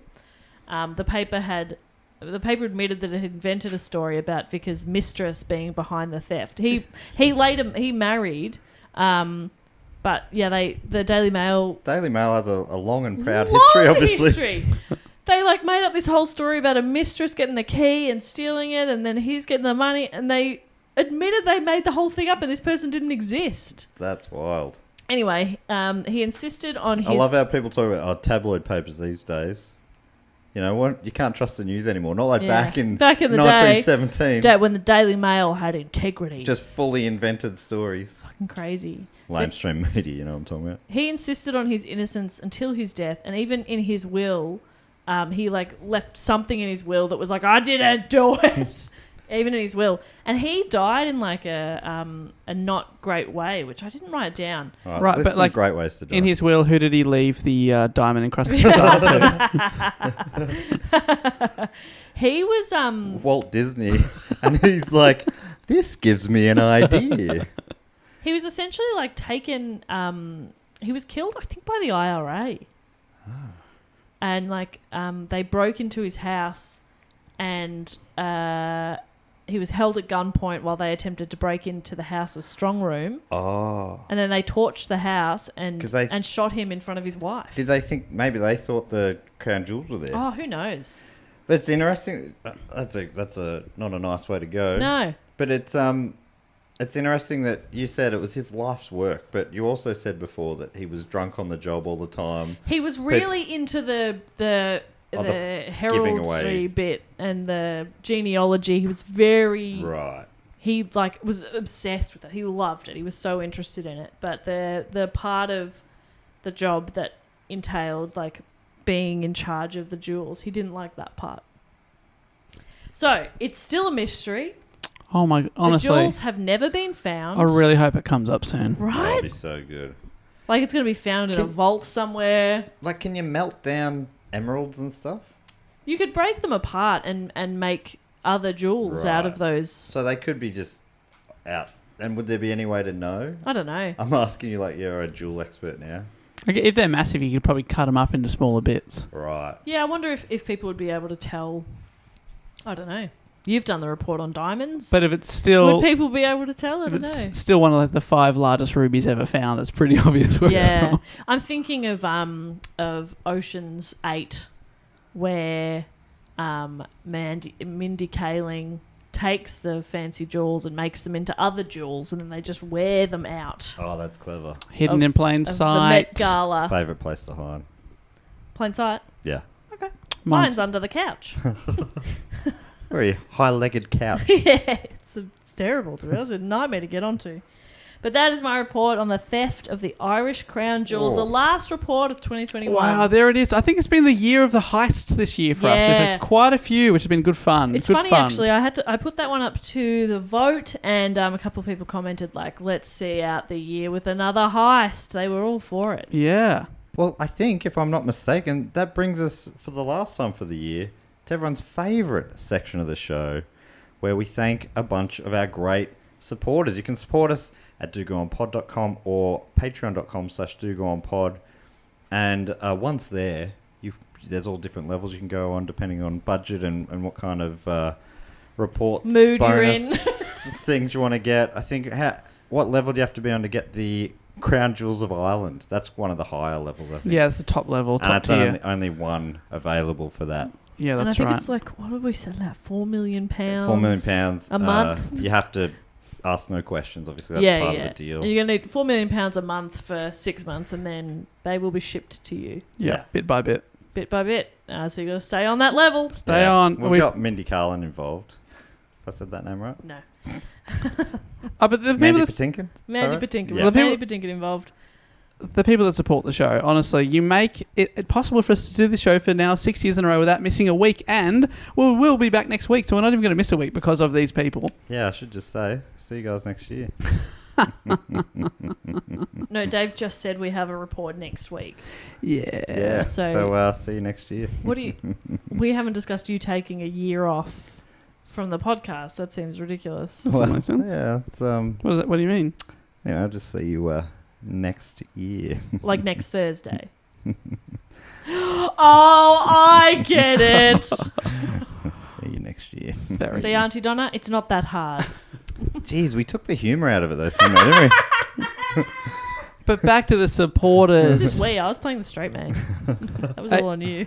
You get a bunch of bonus episodes. We put out 3 a month, including next week. I will be putting out the famous annual Do Go On Awards, the Do Go Honours, the Golden Shiny Garys, Oh my God. where we crown the best episode of the year, the most popular guest host. Yep. The best bonus episode of the year.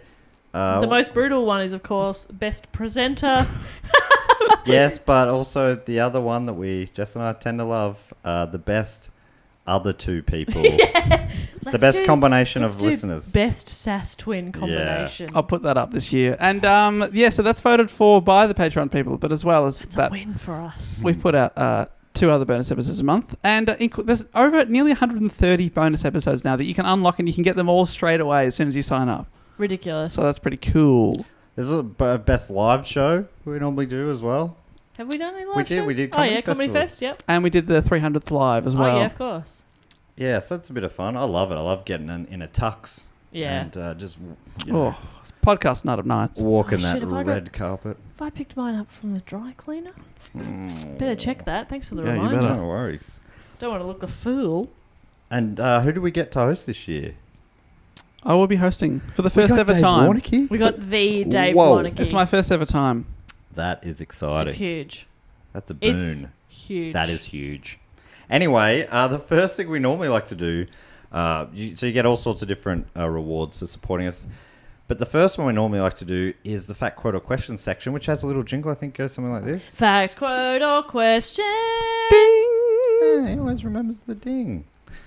And for this one, you get to give us a fact, quote, or question. If you sign up on the Sydney Scheinberg level, I read out 4 of them each week. I'll read them out for the first time on the pod. No censorship here. Hey, we're not... This isn't Cuckistan. No. Anyway, so... I so desperately want to be a shock jock. But so the first one this week comes from Stefan Headley. Stefan's got the title. You also get to give yourself a title. Stefan's got the title of President of the Make America More Mole Man. Okay. I agree. Yeah. And Stefan has offered us a quote, which is from the greatest character in history. My quote is, "There is no escape from the kingdom of the moles. Well, except that." That's a mole man, baby. That's a mole man, baby. So like a baby mole? Yeah, baby mole. That's cute. That's a great quote. Great quote. That's the Simpsons mole man quote. Is that right, Dave? Absolutely is. For a little while there, I was thinking that was you in character as a mole, and that was a quote of you as Mole Man. But no, it is a Simpsons Mole Man quote. They got there first. Somehow. Thank you so much, Steph. And next up, we've got Nathan Swapp, Ooh. whose title is Aluminum Emperor. No, Aluminum Emperor. Must be an American's. And Nathan's fact this week is aluminum. Yes, aluminum. We put in an extra vowel, Yeah. I think. Or they took one out. Hey, who's to say? Aluminium. So, Nathan's fact is, while aluminum is the most abundant metal on Earth, it used to be more valuable than gold in the 19th century. Emperor Napoleon III of France had many decorations made of aluminium and gave aluminum and gave an aluminum bracelet to Queen Victoria. Even the Washington Monument in DC is tipped with an aluminum capstone. Jeez, that's hard to say. So when Dave inevitably time travels to become a medieval warlord, don't forget a few rolls of aluminum foil. I will be wrapping my body in head to toe in that precious metal. That sounds great. I mean, you already wrap your head in it with all your bloody theories. So, God, you're a kook. Don't steal my thoughts. Thank you very much, Nathan. That is fascinating. I had That's no idea cool. I about didn't that. know that. Isn't it funny to be if you timed it just wrong that it lost its value just like a week after you'd bought this Yeah. aluminum bracelet? Here you go. And then people went, actually, I'm just going to wrap fish in it. Just going to make real thin sheets of it and wrap shit in it. Thank you very much, Nathan. Next one comes from Logan Husky. Fantastic name, of course. Great name. Logan has the title Token Bitter Furry Listener. Okay. And Logan asks a question, which is, one of my favourite scenes from Doctor Who is from an episode called Vincent and the Doctor, where at the end, as a kind of epilogue, the Doctor takes Vincent Van Gogh from 1890 into the future, 2010, to show him how revered and inspirational his works are 120 years later. Van Gogh is brought to tears as he realizes that people would eventually understand him, and even if it wouldn't be in his lifetime, and that his art and legacy would endure for generations to come. Very touching scene. Yeah, it's very nice. You've both seen this? Yeah. I didn't know you guys were nerds. I've never watched it, but I've seen that particular part on TikTok. It's on Instagram. I've seen that shared around a Yes, lot. Oh, that's millions great. of views on YouTube as well. It's really no nice. kidding. Yeah. Oh, lovely. Bill Beautiful, Nye. very well done. Yeah, It's it's sort of nice. it's almost like a fan fiction, like a historical fan fiction. Yeah. Love that idea. Is Doctor Who? Have you watched the show Doctor Who? Nah.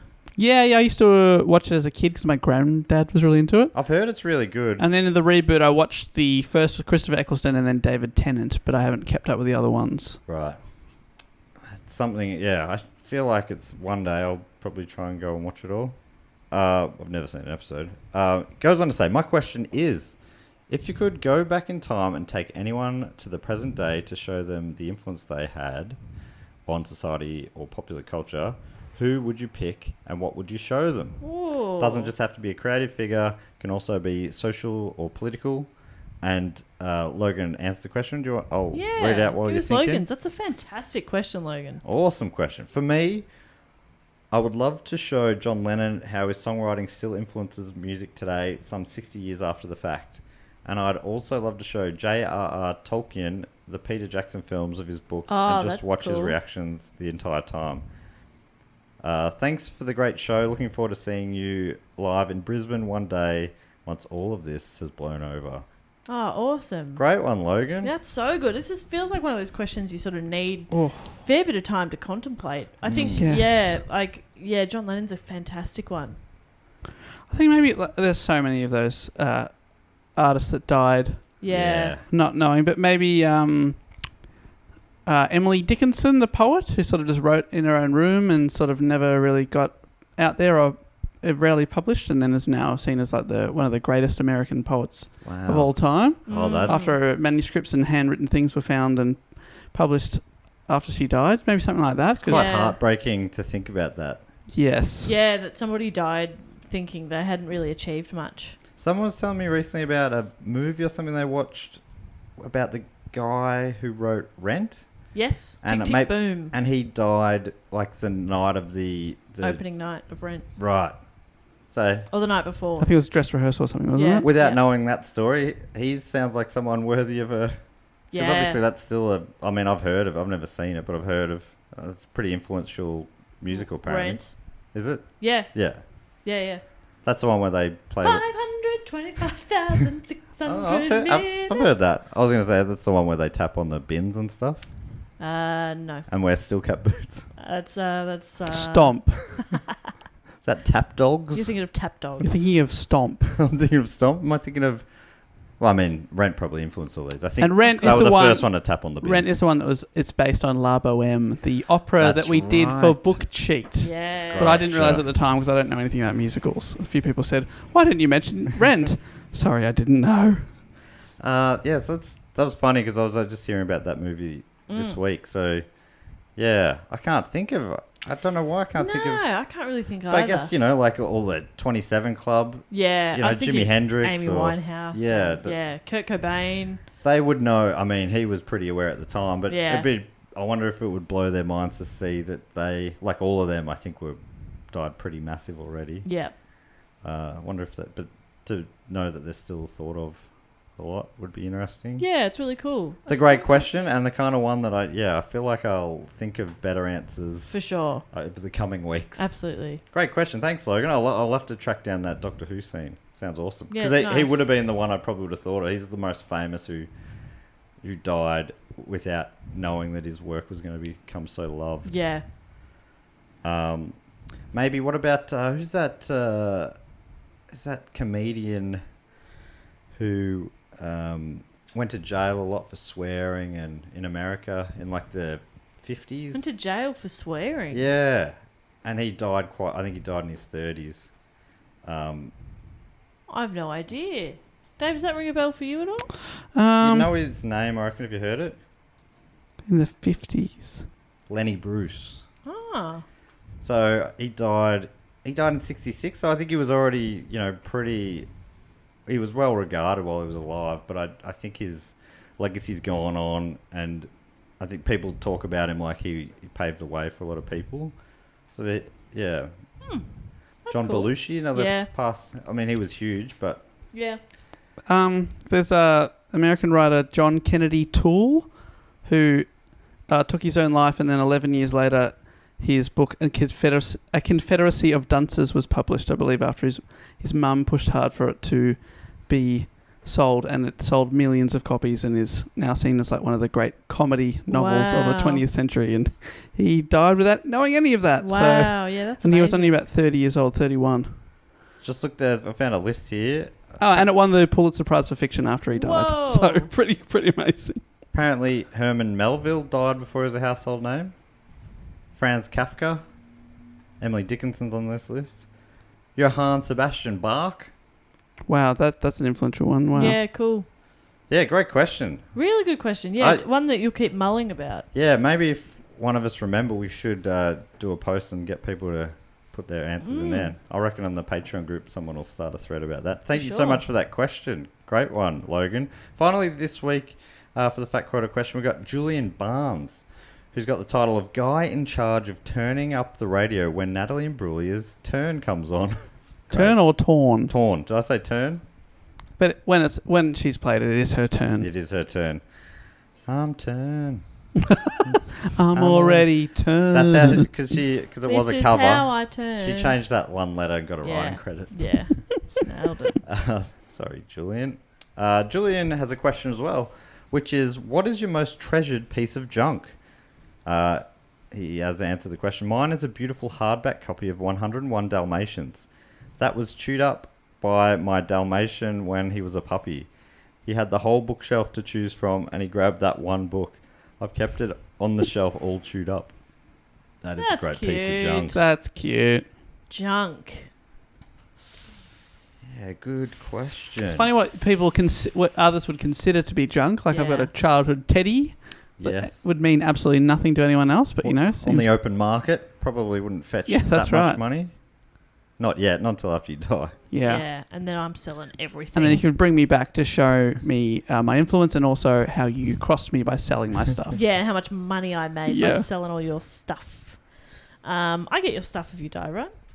Yeah, sure. Yes. Yeah, you're in my will. I've got things I keep like old. I've got like old ticket stubs for concerts I saw a long time back when you used to use physical ticket stubs. Old footy records that would not be worth much, but just looking at send me back to being 6 years old at Moorabbin Footy Ground and Yeah. stuff like that. That's nice. Yeah, I got like old Game Boy Pocket games for the Game Boy, which, if you sold them on eBay, I'd probably get about $8. But Yeah. I'm still like, it's fun to see the packet of the James Bond game that I got in 1996. Love that. Yeah. Yeah, it's funny. Just those things that just bring back memories. Yeah. Yeah, great question, Julian. I can't think of anything. Everything for you is worth so much. Yeah, I have no junk. You're looking around this room, Matt, looking for junk. There's then none. The second you point at something and say, what about that? I'll be like, how dare you? What about that photo of you graduating? Yeah, that can fucking go. Graduating uni, looking uncomfortable because the little hat I'm wearing is too tight on my big head. Thank you very much to Julian, Logan, Nathan, and Stefan for those facts, those quotes, and those questions. And we got a factor quote and question that time. Yeah. The other people we'd love to thank at the end of the episode. Our other supporters are on the shout-out level. I think the Ask Prod level or above. And Jess, we normally come up with a little game based on the topic of the day. Do you have anything for today? Where they store the key. Oh, yes. Love that. Obviously, Arthur Vickers around his dick. Or in his house. If I could kick us off, I'd love to thank from Pakenham in the Australian Capital Territory, Bo Stephen. Bo Stephen keeps the key in his left shoe. Ooh. Well, he did until I exposed him. By Now grabbing he's his shoe. He's Yeah. cleverly putting it in his right shoe Yeah, now. now I'll never find it. He's hopping after you. Hey, Yeah. come back. Oi! Get back here. Oh, Bo, you have been foiled, and I apologise for that. Hopefully don't. that key doesn't open any important safes. I'd also love to thank from Forest Lake in Queensland, Australia, Millie B. Millie B. Millie B keeps her key. In a birdhouse in her soul. Okay. Yes. So, hang on. Location-wise, it's in her soul, Yes. and then it's inside a birdhouse. birdhouse. In her soul. In her soul. Fuck, Yeah. that's better than a shoe, isn't it? But Yeah. also a soul. Yeah. Oh my god. Yeah, I'm not sure. Am I getting that from a They Might Be Giants song? I think. Oh, okay. It did sound like it just fell out of your mouth. Yeah, I was thinking that at first, but I think I've just taken Birdhouse that in from- her soul's fantastic. Yeah. That's real good. Also got a little bit of Doom Patrol. There's a character who's got like a birdhouse in his chest, Oh, really? which I think is where one of the characters puts a key for safekeeping. So I'm absolutely unoriginal. What an Okay. absolute hack over I here. thought you'd been really interesting. No. Now I don't feel so bad about saying shoe. When you said birdhouse, I was like, this is really impressive. Yeah, in a soul. Okay. We're getting kind of spiritual at this level. It's interesting. And finally for me, I'd love to thank from... And Dave, you recently looked up... Poughkeepsie. Jess, you are quick. Poughkeepsie in New York. Or Poughkeepsie. Poughkeepsie in New York. Oh, so in did I say Poughkeepsie? Yeah, which is a great Poughkeepsie. name. the Apologies. United States. Garrett Oakley. So we've had two Poughkeepsies lately. Poughkeepsie. Yeah. Good on you, Garrett Oakley, who keeps his key taped to the back of a large novelty check. Because no one ever looks at the backside. Yeah, you're Yeah. right. Everyone's You're- like, whoa, look at those big letters and big Whoa. numbers. Whoa, it's a big check. No one's looking Check at the the back. back. There's a key there. There's a key for to treasure. a Maserati. Something else you won. May I thank some people? Sure. I would love to thank from Bedford in Great Britain. That came up today. Bedford, Castle. yes, that's true. Or Castle. I would love to thank Lucas Sheard. Lucas Sheard. Better Sheard and not her. Wait. So Lucas, I reckon, keeps his key right in the lock. Can't lose it if Yeah. it's already in the lock. Exactly. Never lose it. That's good. That's actually incredibly smart. Yeah. And everybody should do that. And then send me your address. Never get locked out that way. Never get locked out. out. So thank you, Lucas. I would also love to thank from Tidworth, also in Great Britain, Danny Charlotte. Danny Charlotte keeps the key at the back of a vending machine behind those apricot slice sort of biscuits. Oh, so you That- got to buy a bunch. Who in of- their right mind would buy one of those when Yeah, other okay. stuff's on? So no one's ever getting it. So That's but to good. get it back, you need to buy like 10 apricot. Yeah, so it looks a bit suspicious, but no one's Every doing time that. you want to get into your house. I've just got a craving for an apricot picky. You Yeah, have to yell. I need 11. Oh, that would annoy me. Genius, Danny. That is That's genius very work. good, Danny. A little closer to home from Geelong West here in Victoria, I would love to thank Mahima and Tom. Mahima and Tom. Mahima and Tom are keeping their key in the amazing maze. Oh. James Sherry's there. Oh, great.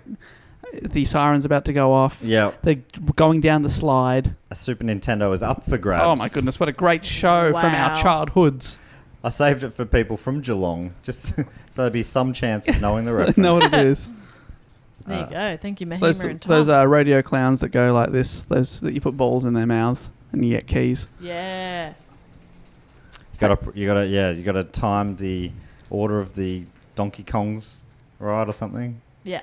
Very vague memories of that show. Great show, though. A lot of fun. I always wanted to do the maze. Yeah, looked like a lot of fun. Yeah. Looked amazing. Hey, I would like to thank I just got it. I would like to thank from one of the Twin Cities, from St. Paul, Minnesota, Tyler Daughters. Tyler Daughters. Would you believe that moments before recording, I checked our Patreon message bank, and Tyler messaged asking if the shout out was due anytime soon. I'm like, you know what, Tyler?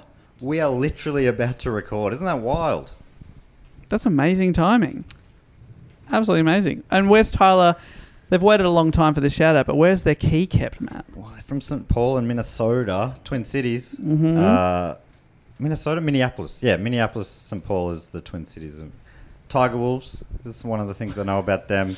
And I believe that Tyler's key is in the belly of the mascot. Oh, as in the person inside. inside. Oh, wow, they've swallowed the key. Yes. Oh, dear. no. Oh, dear. No, that's can't get saved from that. Are they going to be okay, though? It's. But then they're going to have to poop it. And then what do you do with it? Swallow it again? Yeah. Oh, they've got to swallow their poop. This is a horrible cycle. Sorry, Dave. I think you Okay, hang misunderstood something on. there. They've got it in a little plastic baggie. They poop it out, put it in a fresh plastic baggie, Yeah. swallow it again. Great. And the plastic bag tastes delicious. Yeah, it's really nice. It's like how they make flavored condoms. This is Yeah. like a flavored yeah. baggie. Yeah. Mm-mm. Why didn't we should have just used a flavored condom? Oh yeah. But it's too late for that. We had to The invent a mascot's flavored already baggie. swallowing it. So, ooh, lightning. That's fun. That's fun, isn't it? That is fun. Can't It wait for is. some thunder. Storming up a storm, would you believe, outside. I would like to thank a couple more people from Whoop, there it is. Whoop! that there thunder. It is. I'd like to dedicate that gave me a little thunder. fright. Dedicate that thunder to from Melbourne. They're probably hearing this right now. Jim Jam Flim Flam. Beautiful name for a boy or a girl. They look out the window and it's sunny and they're like, that's not What the thundering. hell? Almost like we recorded this ahead of time. Jim Jam Flim Flam keeps the key in a jam flan. Oh. Oh, okay. So you got Baked in. baked in. But what if people help themselves? Well, the thing is, Jim Jam is in the big house. Okay, so Jim Jam, a friend of Jim Jam Flim Flam, has baked it into a jam flam and delivered it to prison. Yeah. And that key is going to get Jim Jam out of the big house. And when they delivered it, did Jim Jam say, "Thank you, ma'am"? Yeah. Jim Jam. Thank you, man. Flim Flam. Hey, Jim Jam. Appreciate your support. And finally, I would like to thank from a place that, honestly, I thought was used as a comedy name, Fort Bragg Oh, in that's good. California, Marshall Carr. Marshall Carr. Marshall Carr. Glove box. I mean, it's brilliant. Because you can also lock the glove box these days. Yeah, You exactly. know what I'm talking about? Perfect. Seen this? Heard about this? So then Where you do you need put another that key? key. Yeah. No, an even bigger glove box. Yeah. Whoa. It's a series of glove boxes. What is a car if not a glove box? Babushka glove boxes. You know what I mean? Exactly. And finally, the biggest keys inside a monster truck's glove box. Yeah, that's sick. The whole car is in another car's glove box. That's fantastic. Oh, thank you very much to Marshall, Jim Jam, Tyler, Mahima and Tom, Danny, Lucas, Garrett, Millie and Bo. The last thing we need to do, as the storm is really coming in, it's funny when you listen to a podcast and people are talking about the weather and it's not coming through on the mics at all. This I one, feel like this this is one coming has in. to be. This is wild. I'm really thankful that I bought batteries to back up this recorder because I reckon the power could go. The last thing we like to do is welcome a couple of people into our Triptych Club. These are people who've been signed up to support us on the shout-out level or above for 3 straight years, and they're welcomed into the club. I'm standing on the door. I've got the guest list ready. I'm going to read out your name. Once you go inside the club, Dave is on the stage, hyping you up. Jess is hyping Dave up. Jess, you've also got a cocktail normally ready? What? It's Irish. Yes. It is Guinness. Yes. Oh, yeah. And then, but it's got green food colouring in it, like St. Ooh. Patrick's Day. Love that. Green beer. Green beer. And then we've got Irish food. We've got some soda bread. We've got a beef stew. Soda bread's the bread you both liked. Oh, that was such nice. That was such great I was bread. thinking about it Have to recently. remind you every time you go, "What was soda bread?" That bread you had, and you loved it. So yeah, Irish delicacies today. Delicious. And they had, because we stayed in Airbnb in Dublin and we arrived, and they had the soda bread, but also a pot of jam and a pot of cream. Beautiful. Oh, my goodness. Just What beautiful. a spot. Jeez, that was such a lovely spot to be. Gorgeous. Gorgeous. And Dave, you normally booked a band? Yes, and you're not going to believe it. Oh my God, Dave. Oh my goodness. Is it another crazy coincidence? I've been on fire. We've been talking about the Irish crown jewels. We've actually booked by accident the crown jewel in Irish music, Westlife. No, we haven't. Can you believe it? Can you believe I it? asked Dave 2 years ago, I said, Dave, book me Westlife. And he suggested it's impossible. And he's done it. Are they reunited? Is this Ronan Keating's band? Wow. No, this is Brian McFadden's band. Brian McFadden. He became very popular in Australia for some reason. Because he was dating Delta Goodrum. Yeah. Of course, you're thinking of Boyzone. Oh, Common mistake. often thinking of Boyzone. Yeah. So, we've got 2 inductees this week. Dave, you ready to give them a big old hype as we welcome them in? There's only 2. 3. 3. I apologise. 3. Oh, so excited. Okay. And that's a very good point, Jess. So it would be weird to re-induct last week's inductees. So, Dave, if you are ready, I'd love to induct from, let's say, Mackens Beach in Queensland, Australia. It's Dylan Burns. Oh, this guy's so hot he burns! Yes! Hot, hot, hot. Oh! From Swindon in Great Britain, it's Christian Lincoln. Oh, Swindon, more like Wyndham. Yeah, because Christian's here. Yeah, yeah. Woo! Finally from Glasgow in Scotland, it's Alec Mungle. Glasgow on in! Yes, Glasgow on in. We love you, Alec. Do Glasgow on. Glasgow on! No. Jess has given me a strong no there. Come on, mate. So welcome into the club, Alec, Christian and Dylan. Like I say, if you want to be involved in that, just sign up on the shout-out level or above and wait 3 years. Yeah, we'll see you in 3 years' time. It's the hottest ticket in town. So that brings us to the end of the episode and the end of Do Go On for the year. Yeah. Anything we need to tell people? Well, big news. We will be returning in 2022. Do Go On will return. I know you were a bit like, are they coming back? Yes, you can't get rid of us. We are very much in a habit now of doing this. So A yeah, happy habit from my point of view. we will see you next week because we do not take breaks. Only the week do, unless we do one day down the track take like a break. In which case, there's nothing wrong with taking breaks. We're You've got to taking look a- after yourself. Taking a break out of power. Yeah, exactly right. Power break. Power nap. But yeah, as always, you can find us on social media at Do Go On Pod. You can email us at dogoonpod@gmail.com, and you don't have to be a Patreon or support us in any financial way to suggest a topic. Anybody can do that. There's a link in the show notes and also on our website, so you can absolutely go do that. Tell us a cool story you want to hear more about. That'd be awesome. Yeah, so really that brings us to the end of the year of episodes. Dave, boot this baby home. What an absolute pleasure has been podcasting with you in 2021, and I hope to continue this tradition in 2022. But until then... Actually, Dave's contract has not been renewed. Oh, God, it hurts. There will be a new The Dave. podcast is going to be pretty shit. Yeah, I've gone from doing all the reports to none of the reports. Hey, I promise you, I'll be back. I will blackmail them into not letting me come back. But until then, I will say thank you so much and goodbye! Happy New Year. Bye. Later.